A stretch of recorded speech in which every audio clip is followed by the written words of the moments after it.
So how do you delete all timers on the Apple Watch? Let's explain that. If this is your first time on this channel, consider subscribing as I have so many tutorials coming up, which I don't want you to miss them.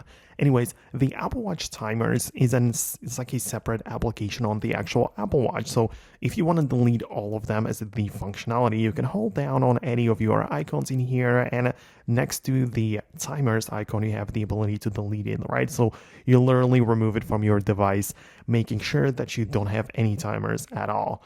But I don't think that it's the best way to do this, because you can also just manage individual timers.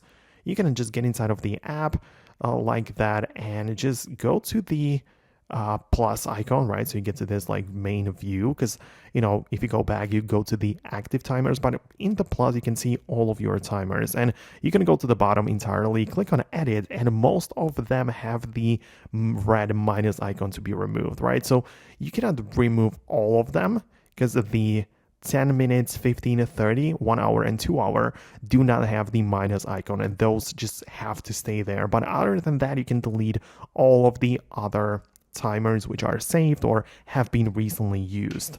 So that's how it works inside of the Apple Watch. On the other hand, you can also explore some third-party timer apps on the App Store, which I don't believe are going to be like much better than this built-in solution, but I guess you have the ability to just explore some different third-party apps as well. So let me know in the comments below what exactly you wanted to do and if you actually achieved that. So most definitely subscribe for more tutorials and videos like this one, and I'll see you later. So stay tuned for more, and I'll see you then.